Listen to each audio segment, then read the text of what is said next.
Is it started? Yeah, Tamjit, we are live now. YouTube live. Oh, You okay, can. okay, Thank you. okay. So, good evening, everyone. Welcome to the second episode of our interactive virtual talk session, Bagging the Cat, Your Journey to a Top Base School. Uh, I am your web admin of Wayanad House, and we are collaborating with the Student Placement Council of ITMBS degree. I want to hand over Nikhil. Nikhil?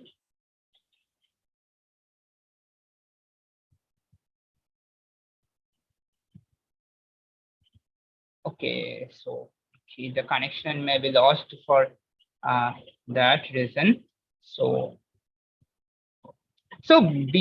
before we introduce our incredible guest, I just want to recap our previous episode, why we started this. We discussed the importance of the CAT exam and how it plays a crucial role in securing admission to top base schools. We covered a basic overview of preparation strategies and tips to crack the CAT exam. If you missed it, don't worry. You can catch the recording on our YouTube channel. Now let's move on to the episode 2. Okay. So in today's episode, we are going to delve deeper into the journey of a successful cat cracker. We'll explore the experiences, challenges, and dreams of someone who has been through it all. Our guest speaker for today is Mr. Shivam Sharma, a present MBA student of IIM Calcutta. But what makes Shivam's journey truly unique is that he did his business administration and management from IIM Indore through the integrated program in management. Uh, Shivam sir, the stage is yours. Please start now. Yeah, can you please stop sharing your screen? I'll share my presentation. Yes, sir, sure.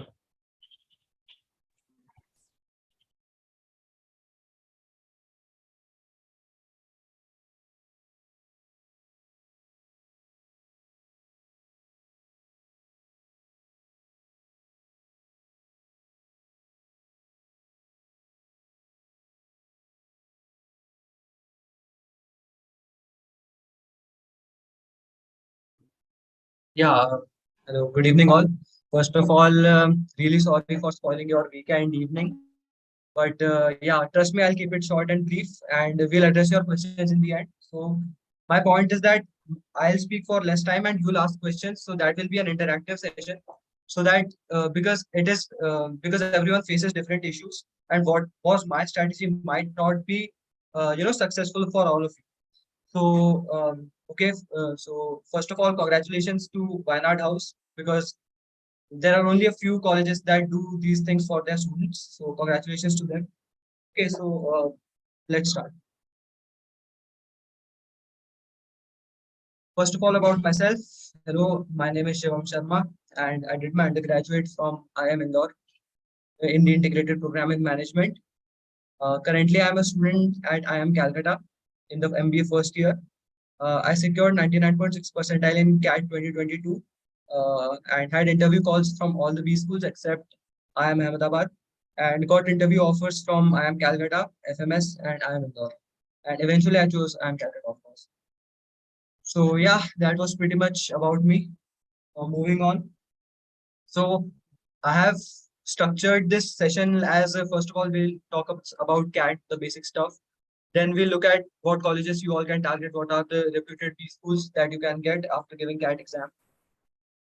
Then we'll move on to what should be your target when you are attempting the CAT exam. So you should keep something in mind while you are attempting any exam, right? Because, for example, you wrote your board exams in your school and any other exam. So you had some target in mind that, okay, I have to score this much, 90% or 95%, whatever your target. Then we look at marks versus percentile. This is one of the most important sections because while attempting the mocks that you will give, you won't get you won't be able to gauge how much percentile you are getting. So we look at the trend about as to what has been the what marks you should score in order to get calls from good colleges. Then we'll move on to what I did for my preparation, and then we'll take up your questions. So as you all might be knowing that it is one of the most sought after exams that gets you admitted into the best MBA programs across India. And the exam has three main sections: quants, DILR, and verbal ability. So the exam used to be of 3 hours a few years back, but since I guess 2020, the exam has been cut short to 22 hours with 66 questions, and the mixture of questions may differ. Uh, Usually, it is 24 questions in verbal ability, 20 questions in DLR, and 22 questions in quants. The question pattern is they are MCQ type questions, and there are a few type in the answer questions where you have to just put some integer values or A, B, C, D, whatever the answer. One thing you should remember is that all of these sections they have sectional time limits, and eventually you will have to clear all of these sections separately. So, like you did in your JE or any other exam, that okay, I'm a bit weaker in chemistry, I will cover it in my mathematics or physics section. That doesn't help in this exam because you have to clear all of these cutoffs in order to get even interview calls from the IIMs. So that you have to keep in mind that you can't leave one section behind depending on the other. Yeah, and there are sectional time limits, so you can't switch between the sections. If the quants questions are appearing on the screen, you have to complete that section first, and after 40 minutes, you'll automatically switch to DILR or verbal, whatever be the order. And after you give the CAT exam, after the results are out, there's an interview process, and you'll get interview calls from different colleges, and according to your preference or whatever and your percentile, you will get interview calls, and eventually you'll get the merit shortlist of selection in these colleges. So what do these sections look at since they are a part of the exam, what they want to capture? So in quants, they want to test how good are you with mathematics, how good are you with numbers. The basic mathematics is asked. The course is pretty much 10th board level. The topics are pretty much from there: time and work, and speed and time and distance, ratio and proportion, profit and loss, all those things. Then we move on to DILR. You will be provided a set of information, a paragraph or something, and they want to gauge how well you can interpret the data and what sense you can make out of the information presented before you, right?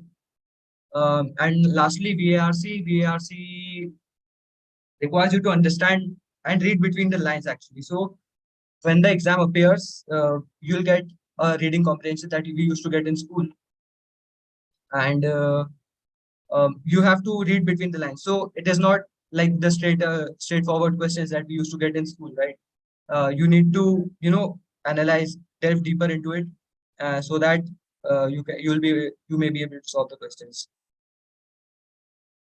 These are some of the good colleges that you get. I just included this slide for those who are pretty much unaware of the exam. Just have a look at it, and then we'll move on further.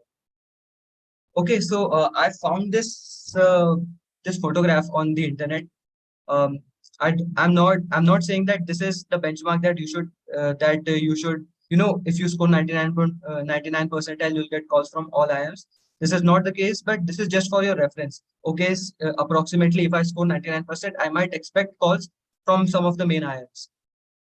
So you, according to your category and your academic stream, you may have a look at this uh, figure. And yeah, it depends on candidate's profile as well. How well have you performed in your 10th, 12th graduation? What all have you done, extracurriculars and all?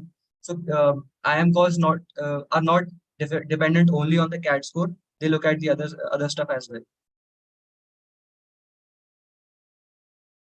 Okay, so this is an important slide because they have sectional cutoff. For example, I am Indore and probably Ahmedabad has a sectional cutoff of 90 percentile in each section. So how do you read this table is that for 90 percentile overall, you need for just a second. Can I?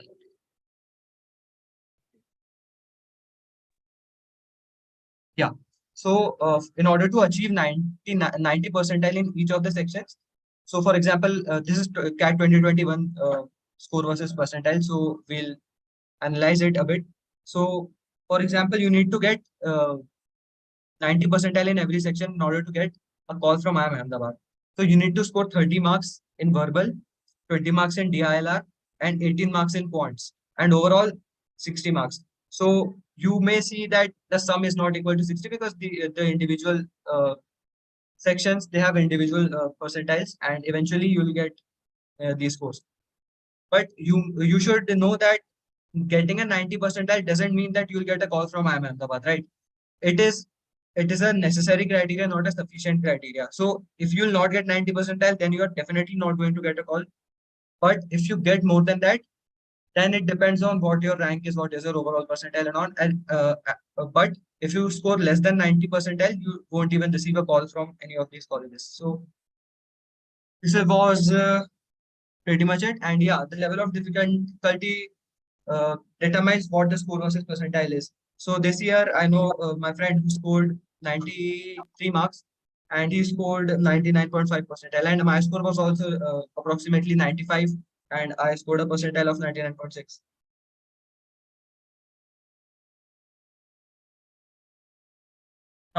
So what was my strategy? So first of all, you need to start giving mock tests right away because you have 5.5 months time remaining for your CAT exam, and the most important thing is to give mock exams.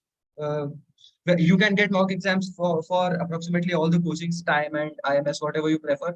I'm not here to say which coaching is the best, but if you ask me, I did IMS mocks. You may choose according to your convenience. You have to get the mock test because they are the only thing that will aid you in your preparation. So what it gives you is that it provides you with the exam environment. You will have the clock ticking on your screen and pressure builds up. So for example, you solve a sheet or you solve a question paper. So you need to keep track of the time. If you are solving questions just for the sake of it, giving 10 minutes per question, so that won't help, right? Because you need to have speed as well as accuracy while you are attempting CAT exam. Give mock tests, and then the most important thing is to analyze them. So what mistakes are you committing while doing your mock tests? That determines what potential mistakes you will be doing in the actual CAT exam. So what you need to do is find out the topics, find out the kind of questions that you struggle in. Everyone has their strong and weak points. There's no shame in admitting that some people might be good in maths, some people might be good in DILR, and work on the topics that you are not very comfortable with. And lastly, practicing those topics which you think they are, which you think you are not good enough in. So you may take books. If you are going to any coaching institute, you might want to solve some sheets or practice papers. So personally, I didn't go to any coaching and did my preparation by myself while attending college. I did not have a drop year. I managed my college and CAT preparation simultaneously. And yeah, one more thing that you might hear people saying that, okay, read two newspapers, uh, read some essays or something. These are all good practices, but I won't say that if you read two newspaper daily, you might be able to solve what the exam questions are, right? So what you need to do is you need to know the pulse of the exam, and in order to know that, give mock tests, and towards the end of your preparation, start giving the previous year papers. So that will set the tone about how the paper how is the actual CAT exam and how well are you performing in the exam. And yeah, and it's up to you how much time you have. You can invest in say reading newspapers or solving additional problems, solving books.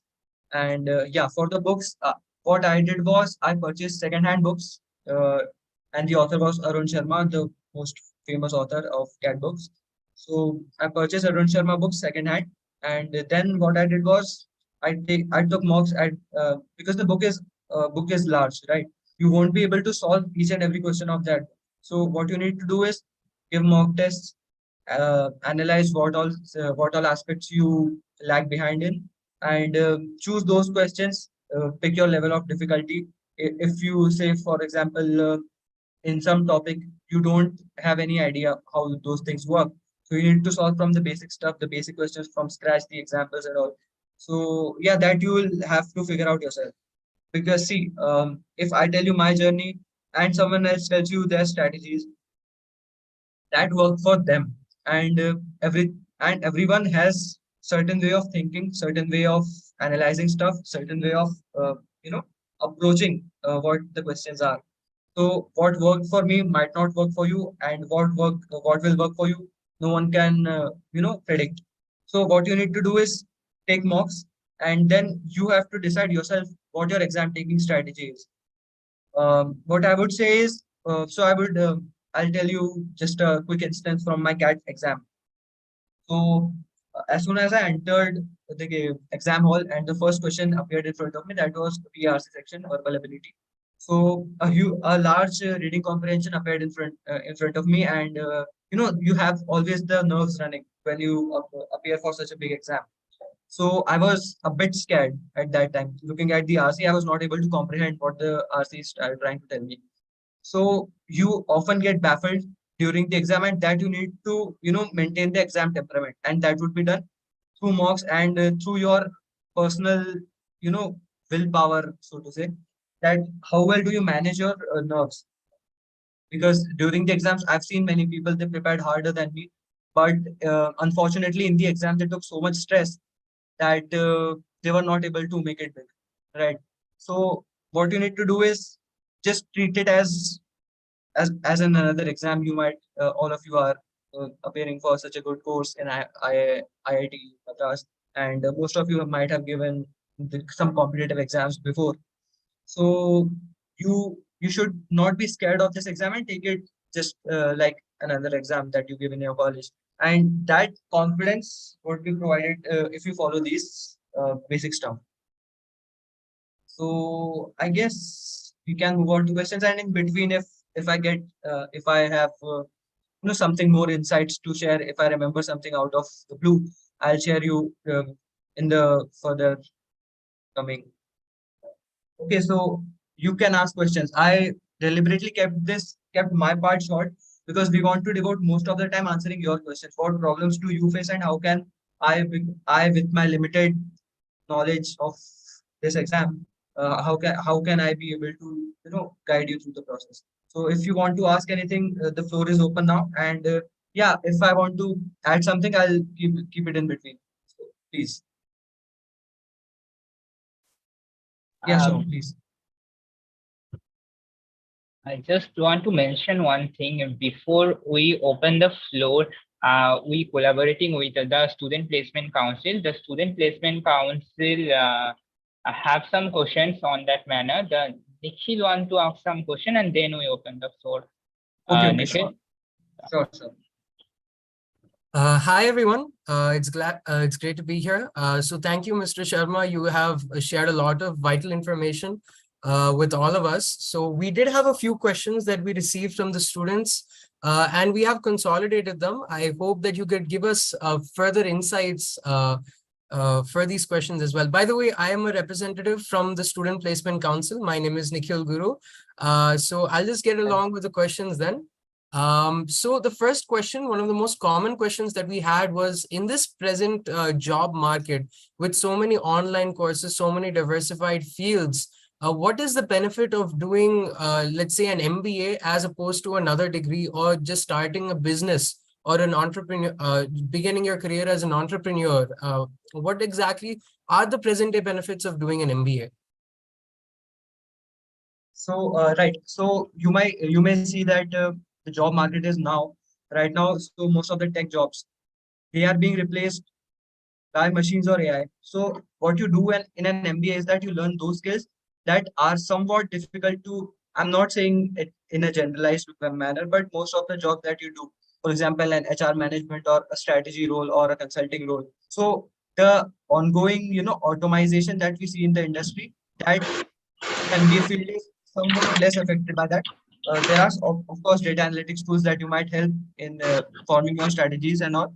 But yeah, and moving on to the online courses. So online courses do have certain benefits, the online MBA courses, but the flavor of the MBA comes when you attend an online course, online institute. For example, I'll share you my experience in IIM Calcutta. So right now we have a lot of deadlines pending, a lot of burden is coming around. So what you need to learn from an MBA is not the courses that they teach in your college, but how well do you manage the tasks that are given to you. So you have your academics lined up, you have to prepare a CV, you have to do extracurricular activities. So that flavor that you get in a B school, especially the top tier ones, so that is what makes MBA worthwhile, right? The companies also they come so almost all the colleges they teach similar courses when it comes to MBA. But why do some of the better ones, the what we call IIM Ahmedabad, ABC or FMS or these colleges, why do these people get more salaries and get more recognition in the industry?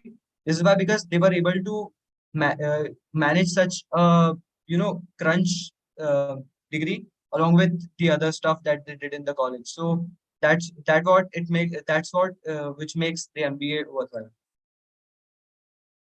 Okay, thank you. So, branching off from that question, a lot of our students did have, queries about what kind of career opportunities open up once you complete an MBA. Like a lot of people assume that MBA is completely business oriented, which is true in a sense. However, there is a lot more that can be done after you have completed an MBA. So a lot of students are curious about that. Yeah, that is actually a good question. So when we look at the full form Master of Business Administration, people think that we are doing an MBA or anyone is doing an MBA because he wants to start a business. But starting a business, yeah, it doesn't require an MBA. And if you are able to catch the pulse of the market, you can anyway start a business. What career options does MBA give you is that there are 5 main domains which offer jobs. So these are operations, finance, marketing, HR, and IT. So these are the 5 main branches of MBA, and you get placed as say you overlook at what the company is doing in that. So for example, you are an HR manager. So you look at the hiring and the firing process of the company, how funds are to be allocated among in the form of salaries in the employees. Or let's say you are doing a marketing, so you design marketing campaigns. I know a few people who are my alumni in IIM Indore. So they worked in the marketing field and they produced ads for Sony Entertainment Television as well. So these kind of things, type of career options they open once you get an MBA. And there are many. So the most lucrative ones right now are investment banking. So which you eventually, when you do finance courses, when you learn some things, do some CFA or some other degrees, that you are able to crack the investment banking jobs, and there you manage portfolios and play with the money. And yeah, there are consulting roles. For example, let's take a company, Tata, and Tata is facing issues with its sales. So what it does is it doesn't have the experts who could look at it from a bird's eye view, because the people who are sitting in Tata, they are not able to gauge the problems that Tata faces inside it. So they hire an external consultant, maybe from Boston Consulting Group or McKinsey. There are some good consulting firms. So they invite these companies to come and yeah, this is done by MBAs. They look at the company and they try to gauge what the problems are and they suggest some solutions. So these kind of career options they open once you get an MBA. Okay. So it seems like there are a lot of diverse options even after a student has completed his MBA, which is actually quite, lucrative, because we also at IIT Madras at the online degree, we have a very diverse group of students. So the next question actually comes from a group of students that had the query. So some students in this degree don't actually come from technical backgrounds. They come from arts and literature type of backgrounds. They have studied history or social studies, or let's say literature in the 11th and 12th, and they want to get into big B schools, and they want to pursue a career and as completing their MBA. However, they're not quite sure what kind of skills that they need to have to actually get a good career after they complete their 5 years. So a lot of people also come and ask us, hey, we don't have that IIT IIM combo. Is that absolutely necessary to become a good have a good career? So what kind of suggestions, what kind of skills would you ask these students to take up so that they could have the best chance at cracking these exams and having a good career after their MBA?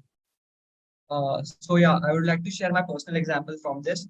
I myself am a graduate in the arts field. So my degree is not BBA, it's Bachelor of Arts, Foundations of Management. So, yeah, there were some technical courses as well that we'll come to later. But yeah, in our batch in IIM Calcutta or in ABC, they give preference to say non-engineers. That points they get the non-engineers, but for themselves, what they can do is they need to just know what they want to get inside. So for example, if they want to get in finance, it might be hard for them because they are not very comfortable with numbers, but it's not very difficult to get. Once you like something, you start delving deep into the topics, you search more about it, you give some exams, you do some courses, it always becomes it all becomes very easy for them. So and these colleges, IIT IIM combo, I myself do not have, and very few people are able to have that. So no need to worry about that. And actually, it doesn't matter what background you come from. And yeah, just and cracking CAT is simple. I won't say it's very difficult like JEE Main or JEE Advanced. It is comparatively very simple as compared to that. And yeah, that's pretty much it. Don't no need to be stressed because of your say UG degree. It doesn't matter if you are able to just get yourself good in the 3 hours and you are able and you practice well the questions and all, and you are able to convincingly crack the interviews. You are good to go. So thank you. On the contrary, we have actually had a couple of questions from the students who are from technical backgrounds. So a lot of them do want to go abroad for MTech or an MSc, but they have a little bit of pressure at home to pursue an MBA. So there's a conflict of interest for them. They come and ask us, hey, do you think it would be a good idea to prepare for both the CAT and GATE at the same time? So what is your opinion on that, Mr. Sharma? I don't think I'm the right person to ask this question because I haven't looked at the CAT exam even once. I don't even know what the questions are. So, but yeah, but getting a but having a technical degree is a good thing because you might find yourself comfortable with the numbers. You will be able to do the number crunching well. You might be interested in finance field, and that is where pretty much all the engineers want to go because they are comfortable with numbers and doing the data analytics stuff, and those aspects they are able to analyze well. So they preferably go for these careers in operations or finance. But yeah, have but that is personally their choice if they want to pursue an MTech or an MBA because they are starkly different fields. MTech, where on the one hand, it gives you an opportunity to do further study in the field or maybe do a PhD or become a professor or get better roles in jobs. While on the other hand, MBA, it completely might change your field. So after people complete their MBA, they are not stuck in one line. For example, a person who has bagged a campus offer in marketing field, he might end up switching his roles into say general management or a consulting role. So it really doesn't matter. And yeah, it is up to them what their career trajectory should look like. They are the people who can get it better. So thank you, Mr. Sharma. Now I'll like to bring forward a query that most of the students have, like both technical and non-technical background students. When we speak about IITs and IIMs in general, we have a huge idea about a network. A lot of people talk about this huge network that you accumulate when you're studying in one of these top B schools and in a top IIT. So could you share your experience about what kind of networking opportunities pop up when you're studying in one of these top B schools? What kind of doors do it actually open? I'm sorry, what? Yeah, so like I was saying,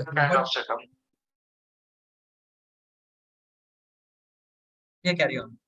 yeah, so as I was saying, there's a lot of talk about these huge networks, alumni networks and networks outside of the community as well. And they want to know what is the best way. Can you just tell us a little bit more about these networks and how we can leverage them to have a better career after we've completed CAT as well as once we've gotten into one of these top B schools? Right. So yeah, that actually is one of the most significant points when it comes to an MBA, especially in India. So when you look at the alumni networks of say IIM Ahmedabad, you have big personalities like Raghuram Rajan and Harsha Bhogle in every field. So what it does is that they, just for an example, so every batch has some people who who will excel definitely in their fields, and if you are living next to their rooms, you are playing with them, you are playing football with them, or interacting with them in the class and after the class. So what it might help is that you learn very much from them. So some people, they have business in their minds, they know how startups work, they have some brilliant ideas, and you learn how people approach these problems, and you get an exposure that you won't get probably in any other colleges, because people with ambitions, they come to the good B schools, and there's a lot to learn from them. And coming to the alumni connections, what it might help you in future is that, for example, you want to start a business, and say you require some funding, you want some investors to come in, and if you are from a good college, and some of your alumni or some of your batchmates, they are positioned at a very high level in the corporate world, so they might help you attract investors, they might help you develop secondary connections that you have with them, and eventually what you want to do is, when you start a business, is you want capital, and you want some people who will support your business, and who develop your market. So these connections, they might help in your ventures when you start up your own.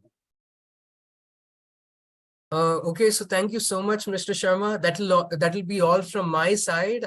So thank you so much for answering all of the questions with so much of your experience. I'm quite sure the students have gained a lot from it. So I would like to now open the floor for the students. I'm quite sure that there are a lot of interesting questions that they have. They've been popping up in the chat box as well. So I'd like to open the floor to the students so they can start asking questions now. Yeah, thank you. Yeah. Currently, is it MCA or MBA, which is better? Best. I'm sorry, your voice is. Sir, currently, at present, MCA or MBA, which is better? Studying MBA or MCA? Hi, could you please drop the question in the chat box? I was not able to get what you are trying to say. Sorry. Which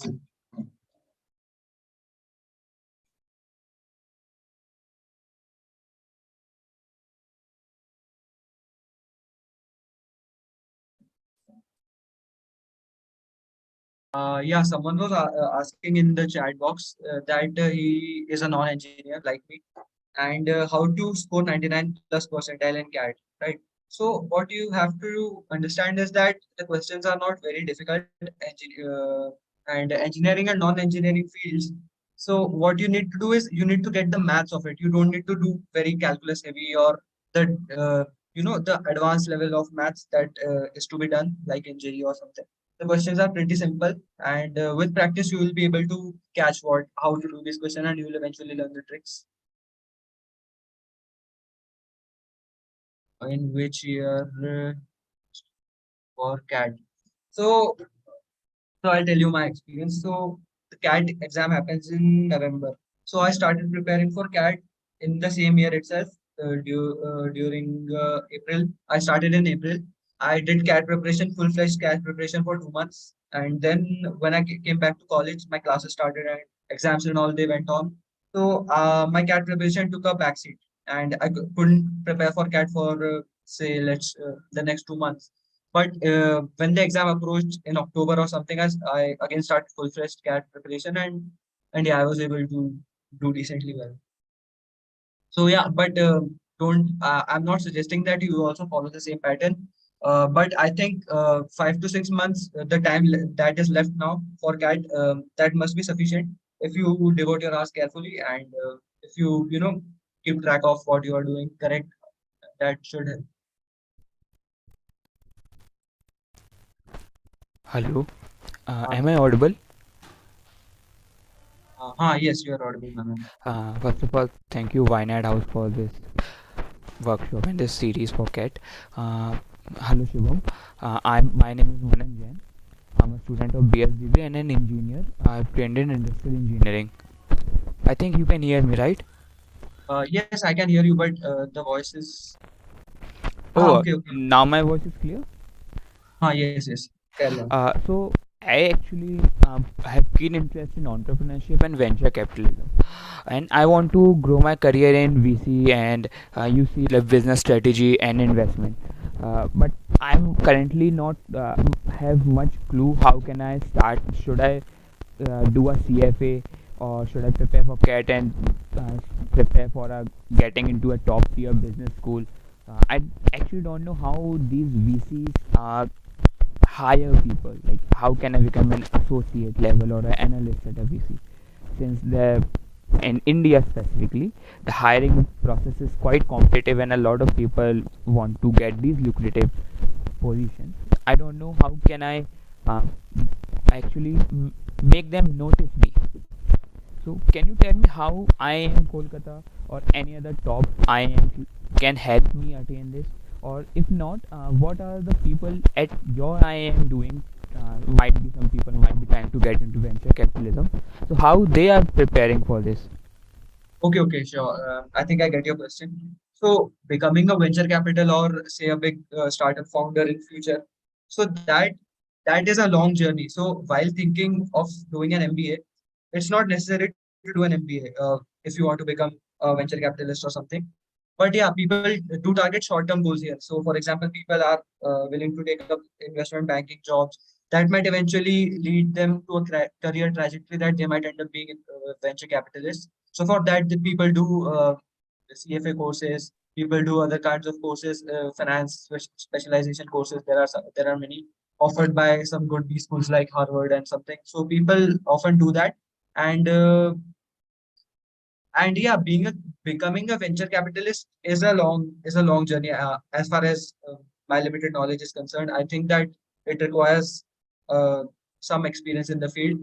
So target so CAT. Uh, so I think preparing for CAT or getting into a big IIM or a good B school, that might make your journey easier. But I'm not sure about it actually. But yeah, you can develop a career of the venture capitalist even if you are not a part of IIM. And people and what as far as what my batchmates are doing is concerned, so they are preparing for CFA and IB jobs, and they want to back them for now. And yeah, and future where the career takes them, they might end up being venture capitalists too. Thank you, Shivam, for your answer. Hello, am I audible? Yes, yes. Sir, my doubt is at present studying MCA or MBA, which has more scope.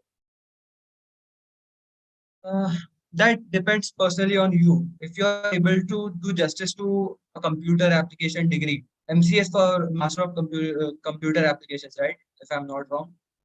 Yes, yes, yes. Yeah. So both of these are on the opposite ends of the spectrum kind of things. So for example, you want to ask that what is better, becoming an IAS officer or becoming a say big entrepreneur. So these are on the opposite ends of the spectrum. Both of these are better in their aspects. If you want to go into the technological field, you want to develop computer applications, you want to do some, you feel yourself comfortable around computers and all.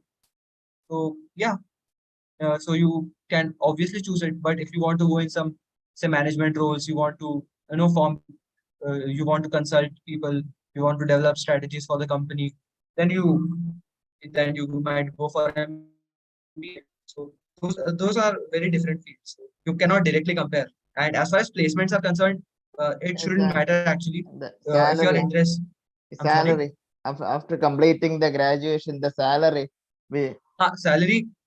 If you say MBA, people do an MBA because they want to get good salaries. It is a direct correlation that people end up getting good jobs once they complete their MBA, and because the profiles are at a senior management level. So So anyway, you're gonna get paid better on it.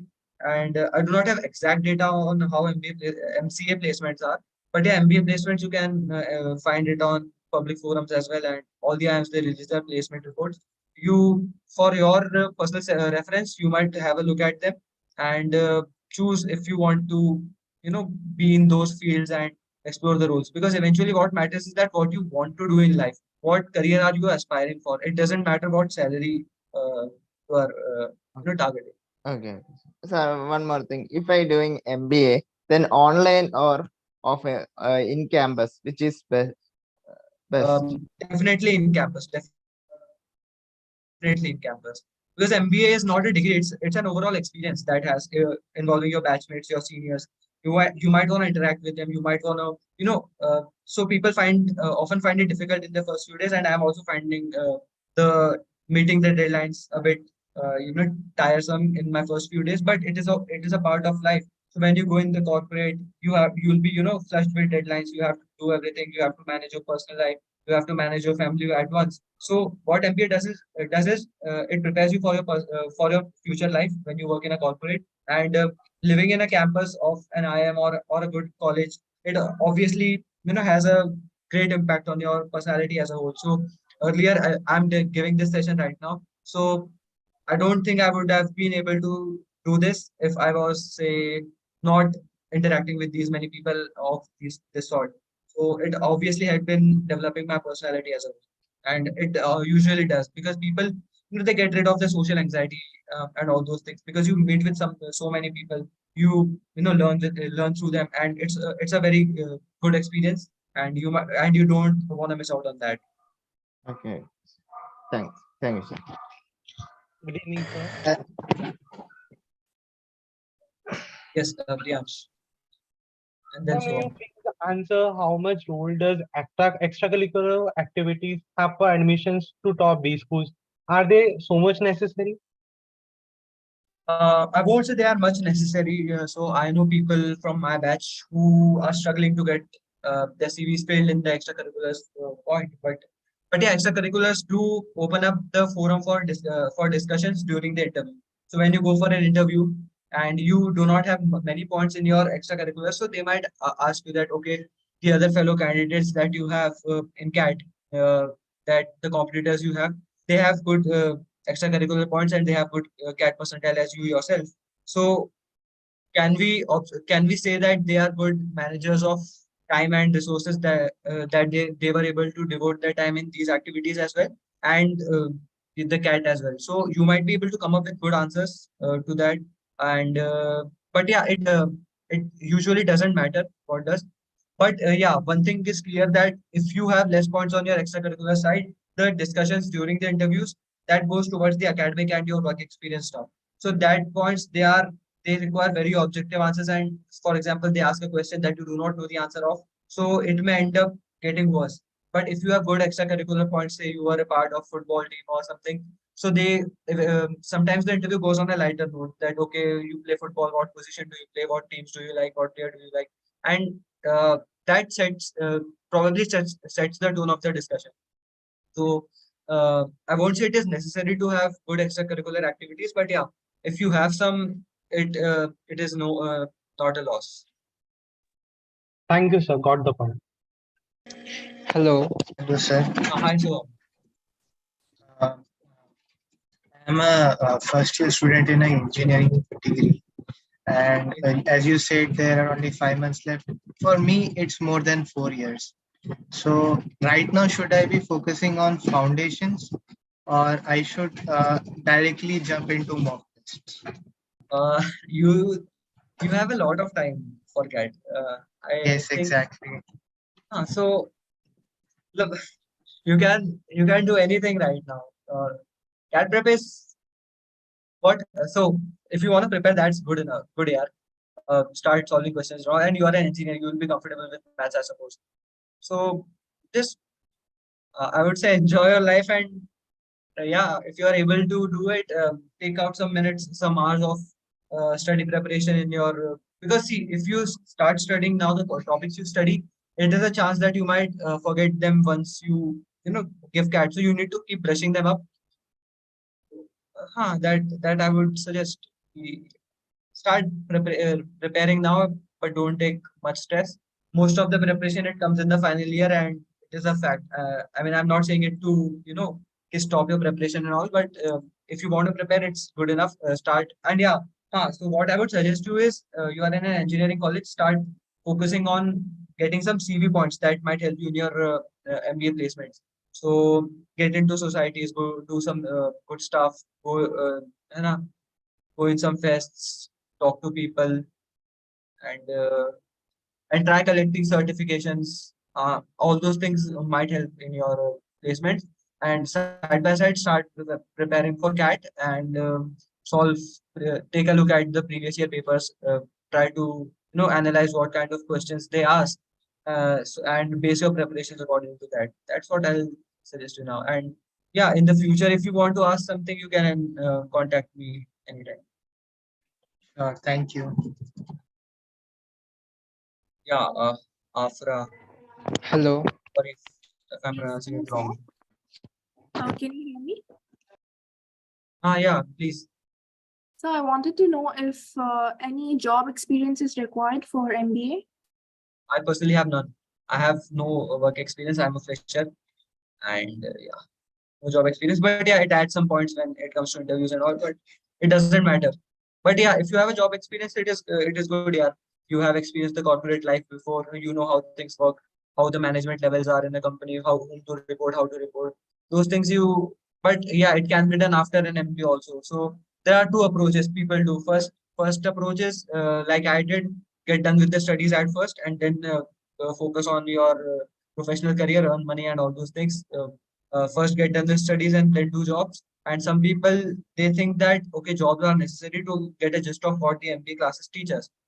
When they teach of organizations, when they teach of companies, so those people are the better ones who could relate to the things that are taught in class. So both of the things have their pros and cons. It is up to you if you are able to get a good job, or if you want to get done with studies quickly. Join. You can join as a fresher too. Right, sir. Thank you. I also had another doubt. I am doing 2 degrees at the moment, and both are online. Would that be any kind of disadvantage for me? I don't think so. I don't think so. You have a good degree in the data. You are pursuing a data science degree, right? In IIT Madras. Yeah. Yes. So yeah. So I think it's a good degree, and I don't think you'll feel any kind of problems. Okay. Thank you, sir. Hello. Hi, Rishi. I love maths, but this year I am going to join college. I am little bit confused about engineering and statistics. Both I love. Can you please explain what is preferable? Because after graduation, I want to join B school. You want to join a B school, business school Yes, yes, after your undergrad. yes, yes. I love Okay. now maths. I love maths, statistics, and related stuff. You gave mains this year. You gave JEE mains this year. Yes, yes, yes. Okay. So if you are getting say, so it depends on your personal interest. So if you are getting if you are interested in statistics and mathematics, so these are very unique profiles. So that would really add to your value. And if you are interested in that, nothing better than that actually. So I know people who are fantastic data scientists. They are fantastic data analyzers. They have a good statistical background. And even my professors, when I look at them, some of them are graduated from ISI Kolkata, which is a brilliant B school, brilliant college for statistical studies. So yeah, it also is a wonderful field if you want to pursue a career in that. And yeah, doing an MBA, that you can decide after doing your undergrad, right? If you want to pursue a career in that. Most of the engineers, if they are not satisfied with what their engineering job offers them, they go for an MBA because the roles that are offered after engineering, they are not. They think that they are not suited for them. So it's a personal choice. But yeah, matlab, glad to find a person who is interested in statistics and wants a degree to pursue. Good to meet you. Okay, thank you, sir. Hi, Sai Devesh.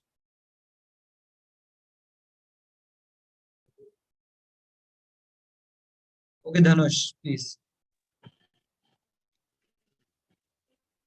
Sir, can you hear me?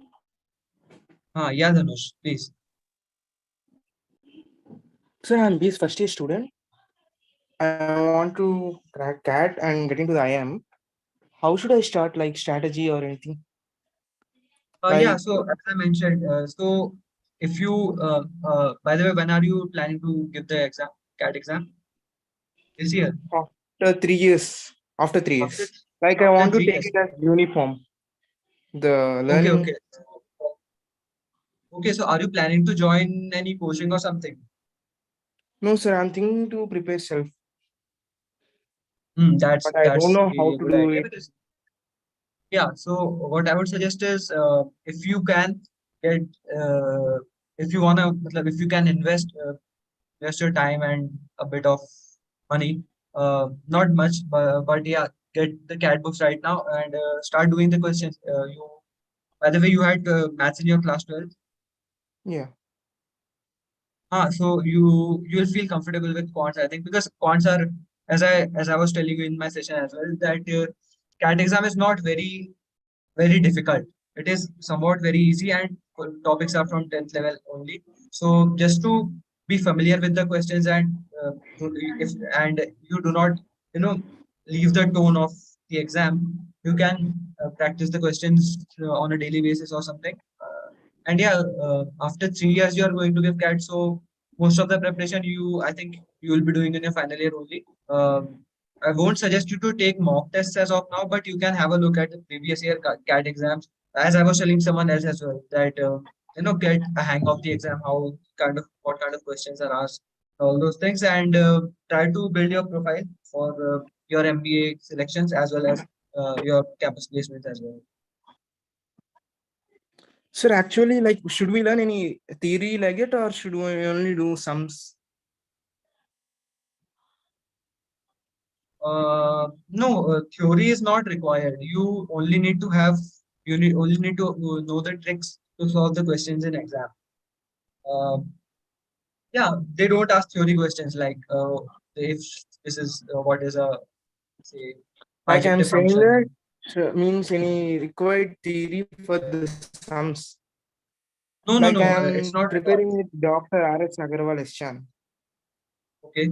R.S. Agrawal is a good book. I also I think. I, It uh is for quantitative aptitude and reasoning, both. Mhm. Is it enough or anything is needed? See, I do not have any idea about R.S. Agrawal for quantitative ability and all. But yeah, the questions. So, see, for an example, I would say that NCRT miscellaneous examples that we used to have in class 11th and 12th or in class 10th as well. So, CAT questions are somewhat similar to that, a bit difficult, a bit tricky, but those are simple to solve. So, R.S. Agrawal, I think that should be a good book. I have heard reviews of the same. That R.S. Agrawal should be a good book for preparation of quants and DILR. And DILR is say people find it very difficult to get DILR correct. So one thing I wanted to mention in the session as well, that in DILR there are usually sets of 4 to 6 questions. So when I was giving the CAT exam, there were 4 sets of 4 6 questions. There were 20 questions in the DILR set. So what you need to do is you do not have to do all the questions right. I was able to complete 2 sets correctly. So my score was 30 out of 60. The marking scheme is +3 -1. So I was able to do 10 questions correctly, and my percentile in DILR section was above 99. So you need to do only half the questions correct. So practice DILR, because once you give the exam, I'm sorry. Once you sit in the exam, you might face a blackout or something. Not a blackout, that's a harsh term.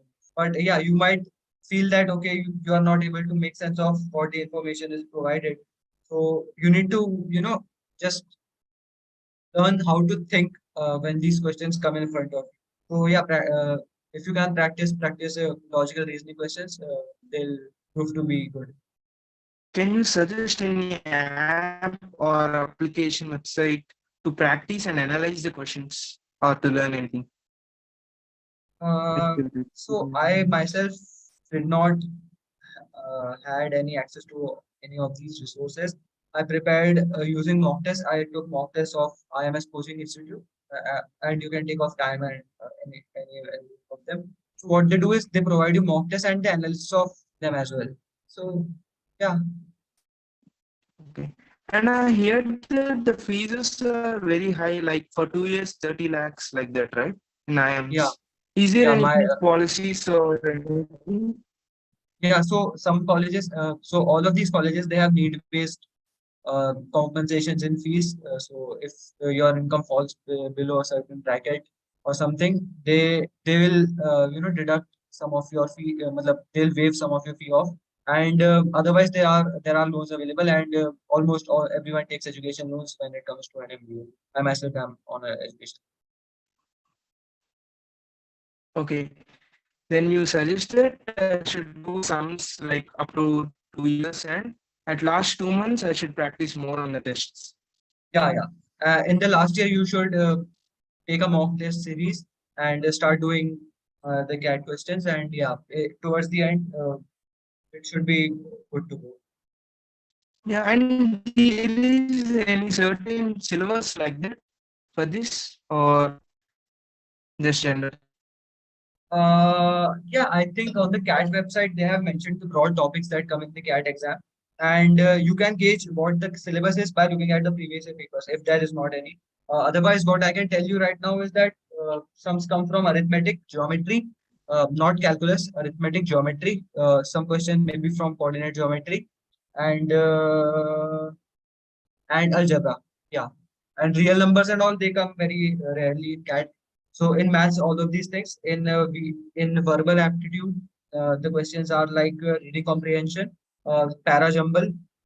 You will be provided with 4 options, and you will be asked to mark what sentence order should it be, so that it forms a meaningful paragraph. So you need to write what the correct sequence is. So those kind of questions. Vocabulary directly is not asked, like what is a synonym or antonym of this. This kind of questions are not asked. They want to delve deeper into it. So questions are inferential based. So just having a look at the questions, that won't give you answers when it comes to verbal. You need to think a bit. There's one layer of extra thinking that is involved when it comes to that. So yeah, I would suggest that look at previous year papers. You'll get a hang of what kind of questions are. And broadly, the topics are like this only: arithmetic, AP, GP, all those things. Algebraic expressions, algebraic equations, root of the equation, and time, speed, distance, work and time. If A does a work in 10 days, B does a work in 8 days, how much time will it take to when A and B work together? Those kind of things. And did you make any specific notes or should we remember only strategies for reasoning and everything? Any notes or only strategies remembering? Notes, I think you should be able. I think for the notes, I would say you should prepare a formula booklet for mathematics questions. For DI and LR, each of the questions are different. So for every question, you might need to adopt some other strategy. But yeah, there are some common points when it comes to logical reasoning. You might be able to connect one point with the another. So it comes in the format like 8 to 10 points. They are mentioned in the text that they give you, and followed by 5 questions. So how the third line is related to the first and second lines, you have to establish connections between across the lines, and then you will be able to make a sense of the whole picture that it presents, and then you will be able to answer the question. So that comes by practice. That's why I was telling everyone give as many mocks as possible, because that will set the tone up as to how do you approach the paper and how well are you able to manage between the questions. You mean that the notes should have the common strategies and common logics? I mean, That's it? notes are required. I don't think notes are required for anything But yeah, reason, you I should mean, maintain a formula book. You should maintain a formula book for mathematics. So at the last go, when you are not for say 1 week away mathematics from or formulas, no? What about reasoning like that? for reasoning, I don't think we require Like for any that, no formulas, right? notes. Yeah, you don't require any notes for that. So what I would Like, you suggest you know, is my that brother, that after 3 years, we may not remember that logic. hmm, so that's what I was telling you. Ki if you continue practicing questions, you solve say one set every week or something. You should be able to, because it is not kind of thing that okay, I'll forget the strategy after say a few months or something. It is not like that because the logic it comes from your understanding and from your brain, and I don't think it fades away with time. It only evolves, and as many questions as you practice, the more you will be able to make sense of it, and the more it will help. It is not like that. Forget the previous stuff. So yeah, Okay, brief notes is enough, yeah, right? sure, sure. Okay. Hello, sir.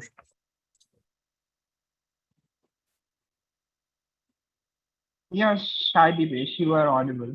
Am I audible? Yes. Yes, Yes. I please. So I guess most of the participants in this meeting are doing the IITM online degree, and some of them are doing another full-time course also. So let's consider a case in which in 4 or 5 years they graduate from both of the courses. So which degree's final CGPA would be on the profile of the particular aspirant? Is it something like best of two, sir? Okay, so this is a very peculiar case, and I'm not sure actually. So I don't think I should answer this question because I myself am not clear about this.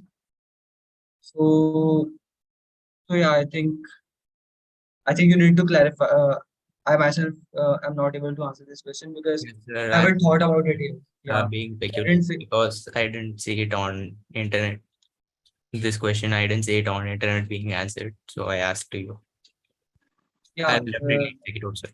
This is a peculiar question. I mean, very few people have this kind of uh, queries. So I haven't actually. Yeah, that's a thought-provoking question. I think I'll ask my fellow batchmates or someone, and yeah, I'll get back to one of Tamjeet or anyone who will be able to who will tell who would yeah tell the Okay, answer to it. thank you for answering my question. And can you share Sorry, your undergrad too? sorry. Can you share about your undergrad? Okay, yeah. So my undergrad was from IIM Indore, Bachelor of Arts, Foundations of Management. So what we did there was, so we were prepared for an MBA degree. So it is not like we have a specialized course. We learn everything. We learn some amount of coding as well, some amount of and pretty much uh, pretty much all of economics that they teach in BCom courses. We have access to that. We have accounting base as well. We have statistics. We have core maths courses such as stochastic calculus and numerical analysis, all those kind of mathematical courses. Plus, we have psychology, sociology, all those arts kind of courses. So it's a mixture of many things that comes together. And what it does is, so when you come to an MBA, so as I told you that there are five main streams: HR, operations, finance, marketing, and IT. So it prepares you that if you want to, okay, say pursue careers in say IT industry, so you won't be the one who will be writing the code, right? There will be people, there'll be a team of coders and you will manage them. So what you should learn is that your employee or your subordinate should not be able to fool you. Okay, sir, this is taking so much time. This will take 10 hours to resolve, but it's nothing but just a bug in the code and some syntax error. So he might be able to fool you. So their agenda was, you should be able to gauge what these roles offer, and they prepared for the basics of all of them. So we are able to read a code, we are able to interpret, okay, what this line of code means, so that eventually when we work in the company, we don't face these kind of issues that, okay, people trying to fool us, and yeah, and statistics and economics, they form a base of your MBA graduation as well. Because many of the MBAs, you might know that Raghuram Rajan was an MBA, and many of the economists and most of the people in the finance or those kind of sectors, they are pretty much well equipped with statistics and economics. So yeah, those kind of stuff, it is covered in the UG degree. Plus, yeah, basics of MBA and how to, and yeah, it aids you in your MBA education. Okay, sir. Thank you for answering my questions. Hi, sir. You'll- I have one more doubt. Arijit, I am speaking. Yes, Hello. sir. Yes, sir, Rishi. Is there any effect of job here at the time of interview? Because actually I am thinking to give entrance test of ISI Kolkata next year. If I clear, is it okay to switch the college to join next year? If I cleared, is it okay? Okay, no problem. It's actually for better. No, ISI Kolkata is a very revered institute. If you manage to get into it, it's nothing better than that. So that will be a very unique profile and it will definitely help you in your interviews. Plus, you are asking about work experience, having a job that obviously helps in getting you even in the IIMs and even getting you good jobs when it comes to the campus placements after MBA. Getting a so nothing better than getting a job, but you should remember that the work experience must be relevant. So, for example, you are planning to do a marketing related role in your future. So you might not want to get into say electrical core electrical jobs or core civil engineering jobs. This is the reason why most of the people they give CAT when they are in the final year of their engineering only, because they kind of understand that okay, this is not the field where I would like to go. But some people, they want to explore the corporate world and they have corporate work experience for 2 to 3 years or 1 year. After that they come for an MBA. So anyway, both of these are fine, and it's up to you what you do. And yeah, so, all the best for your exam, whatever. Thanks. ISI exam. Thanks. Uh, Hello, from that point, I want to ask one question from regarding some students. Then they ask that gap year really matters on that. Yeah, there are. So I'm talking about my college. So there, I have many of my batchmates. They have a gap year. Even after 12th, some people took a drop for JE prep. Some people had a gap year for CAT preparation. Some people prepared for UPSC for 2 years. Didn't have a job. They have a 2 years gap year. So it doesn't matter, but you need to justify it when it comes to the interview. So interviewers will definitely ask, what did you do in that year? And there you don't want to feel like okay, I couldn't do it in my first attempt, which is not a problem, yeah, because not everyone is fortunate enough to crack every exam in the first attempt, and this is a fact. And and it is perfectly justified to have a drop here. I don't think it should be any problem. But yeah, you have to justify it well when it comes to the interview, because interviewers will definitely question you and will try to put you under pressure that okay, how do you react when it comes to that? Because for some people it's a very sensitive issue and they do not want to talk about it. But you should be comfortable talking in it, and you should be able to justify, okay, I was doing this during my gap year, and it should be good to go. Or one more thing that people want to know that the preparation difference of between GMAT and CAT. GMAT is what I have learned, what I have found out, and the reviews of GMAT were like it is not as difficult as compared to CAT. But when if you want to get admissions into the foreign colleges, you don't. So in India, we have a pretty straightforward system. Go give CAT exam, crack interviews, and it's done. But there you need to have letters of recommendation. You have to write big CVs. You have to have overall, your profile should be excellent throughout, right from the school to your graduation. You should have good positions of responsibility. You should have done something for the social work kind of things and all those things. So their demand is very high. And plus, when you go for an MBA abroad, most of the colleges, they require work experience. So for freshers, I don't think it is a good option to go for GMAT. But yeah. And yeah, someone mentioned in the chat box the registration fee is also very costly. And if you And if you unfortunately not manage to go into any of the good schools, then that might hurt. Yeah. Ankit or Abdul, you can go forward. Sir, I what's the preparation time need for the CAT exam? The how much? preparation time as in number of hours per day, or number of months, or number of Months, sir. number of months. I think if you are attempting to give the CAT this year, you have sufficient time. But given the fact that you have some background knowledge about mathematics and stuff, if you don't, you need to put in some extra hours per day. You have to, get your basics correct first of all, and then you can do it. I won't say the time. It is a very say personal thing, because for me, I might require. I was able to crack CAT in within a preparation of 6 months, less than 6 months. But some people they prepare for CAT throughout the year, go to coachings and all, but they were not, but they are not able to make it. So it only depends on how well are you able to gauge what is required for the exam, because just studying blindly doesn't make you efficient enough so that you perform in the CAT exam. You need to know how to do questions, how which questions to solve and which questions you should leave, because you do not have to solve all the questions in exam, as I mentioned in the session also, that you only require 50% marks to have 99 percentile. So you do not need to do every question correct. You have to do only the ones which you are comfortable doing with. So yeah, that depends what how efficient are you in catching the concepts, and that should work. Okay, sir. Sir, just one more thing. Okay.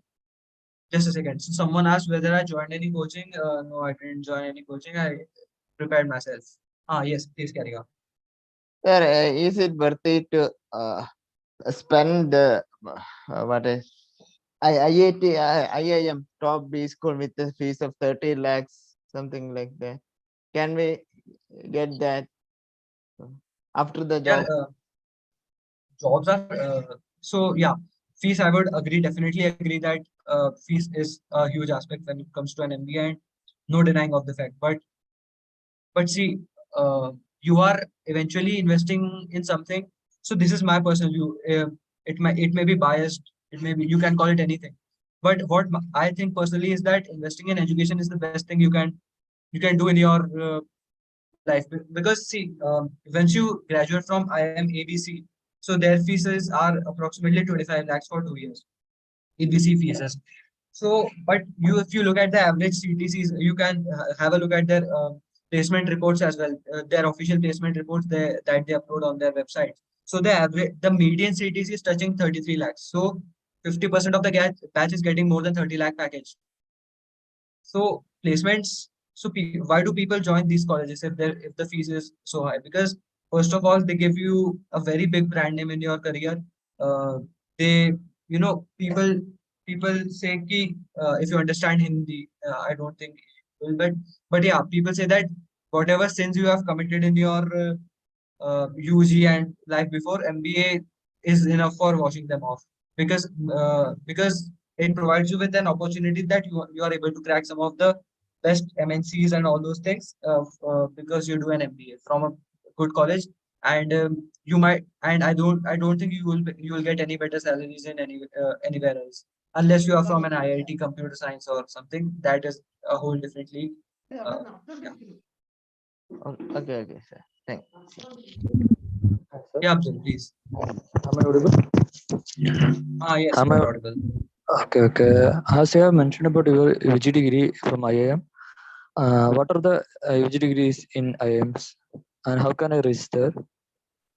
So there's an exam. I'll write the name in the chat box for everyone.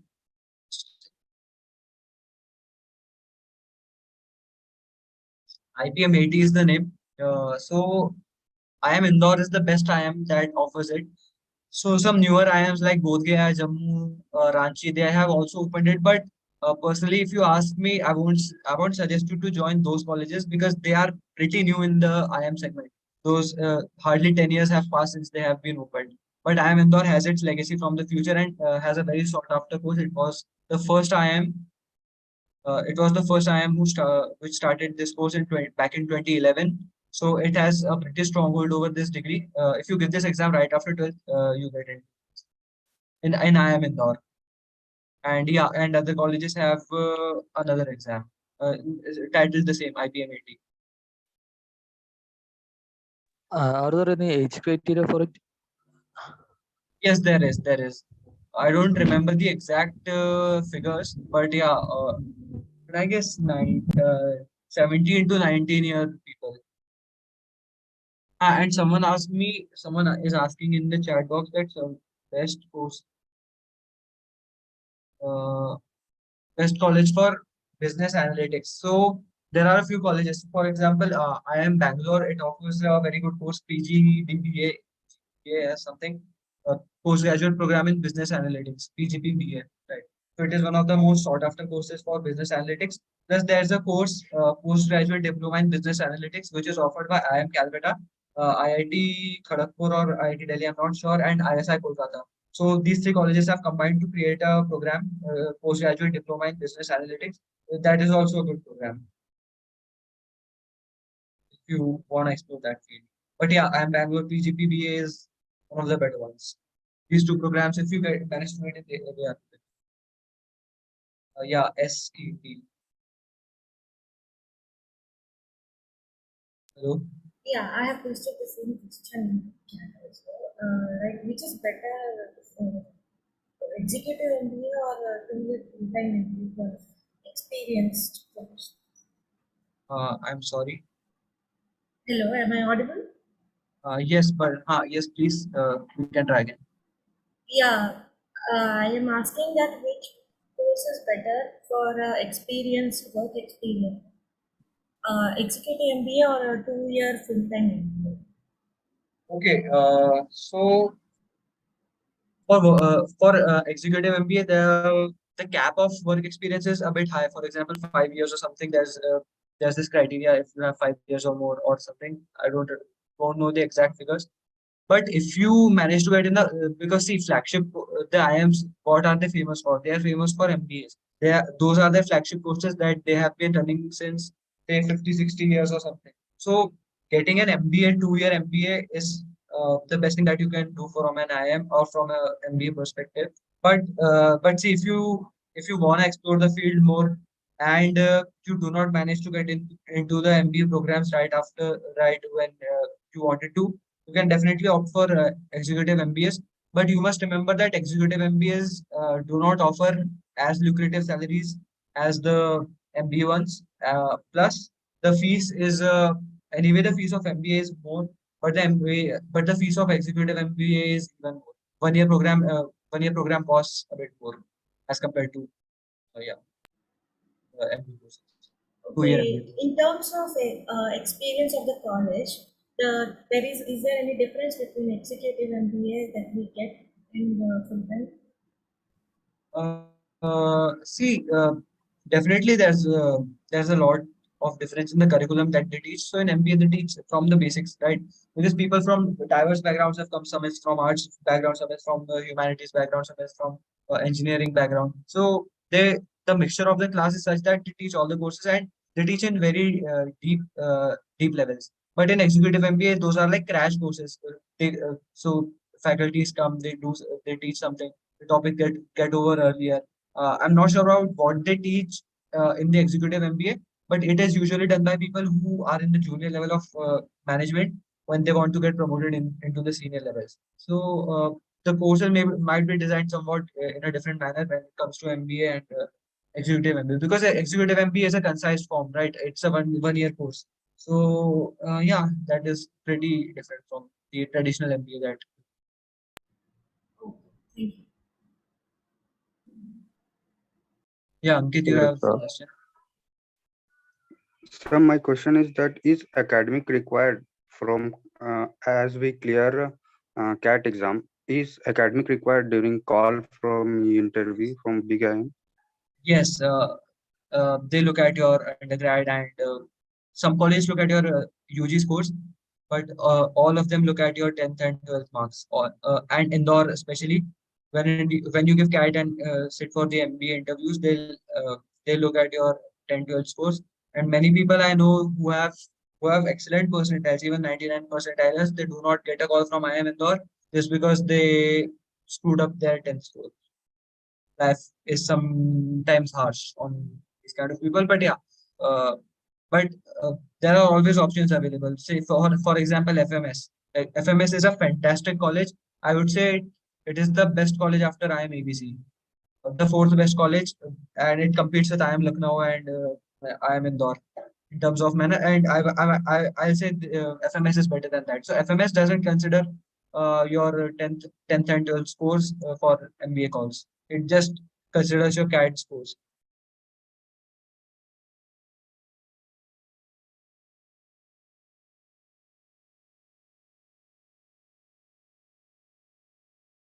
Does it clear your doubt? Yes. Yeah, Ritik is asking, sir, will you open your own company after MBA? See, first I have to clear my education loan, right? So I have to work in the corporate for a few years and then earn some capital so that I can invest in my business. But yeah, I'm definitely uh, open to doing that. And if I manage to get a good idea in future, I'll definitely try to open a company. But yeah, not sure as of now because there are other priorities as of now. Yeah, Ishika and Afra. You know. Hello, sir. Sir, actually, I had a question. If I'm actually interested in civil services also, so should we prepare for like CAT or UPSC or like exams like GATE? There are. I'm actually pursuing right now BSc. So I'm in the initial stages of the career. So I need to get clarification like where to go if there are so many options for the exams like GATE, UPSC, CAT. So where should I move forward? As I mentioned earlier, that is your preference. But yeah, I would say, look at the pros and cons of each. UPSC UPSC is the best amongst all the three. I would say because see, I don't find myself as a very hardworking person to be able to crack UPSC. But if you are preparing for UPSC, that itself is a big deal, and it always will be the best career option if you manage to get into the civil services, even an IPS or IRS, not even IAS. And getting any of these three is very difficult, right? So you look at the cost and benefit. If you find yourself comfortable doing UPSC preparation, nothing better than that.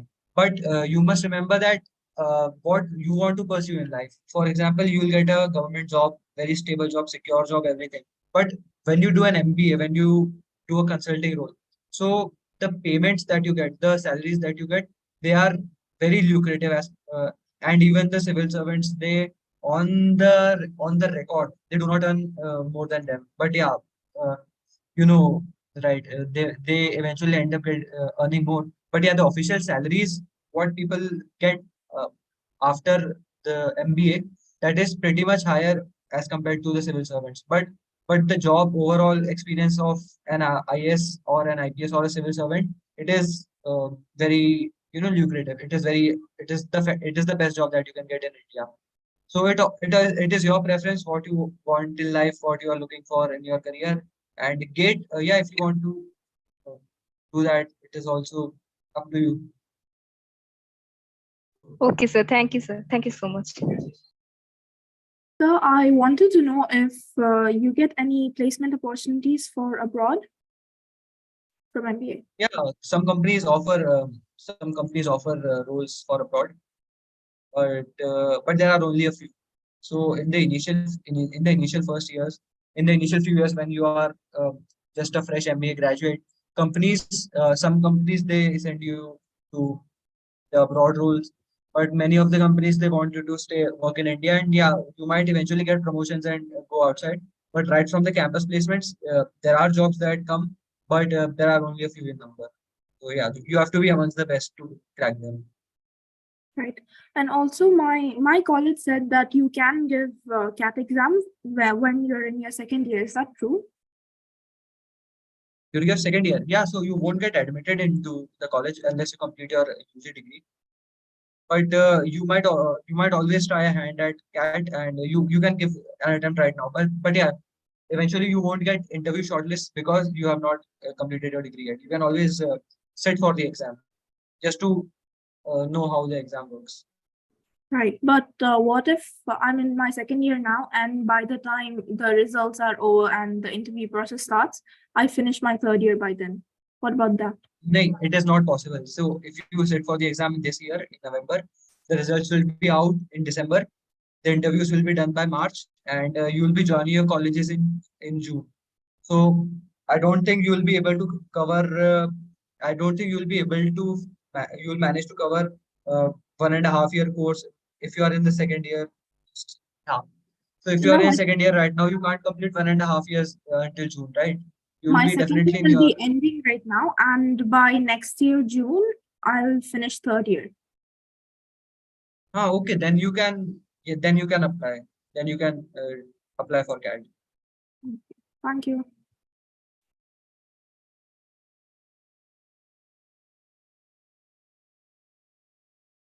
Yeah. Anything else? Any good MBA college with less fees? FMS 2 lakh fees for 2 years. Good placements. Delhi and good location in Delhi. Good college. Very good college. FMS.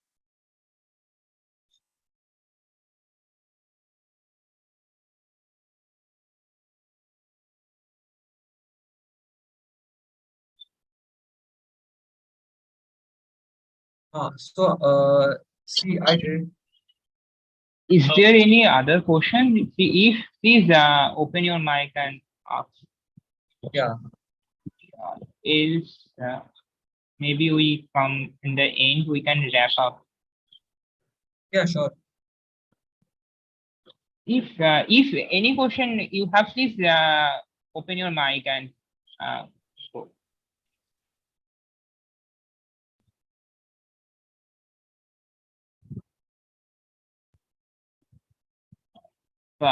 After you have some question, sorry, after Fatima.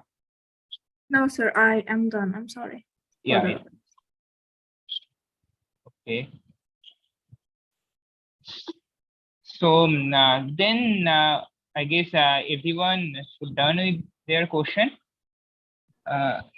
Okay, yeah, I'll share the LinkedIn profile with the MOM. Is it sure. okay? Yeah, yeah.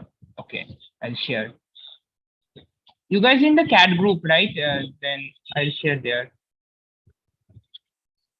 Okay. So we can wrap up the session. Thank you guys joining for the session. I am really happy, and we really not expected that much of joining. So thank you everyone. Thank See you. you. Yeah. Thank you, sir, for joining. Okay. Thanks a lot, and all the best for your CAT preparation and for the exam.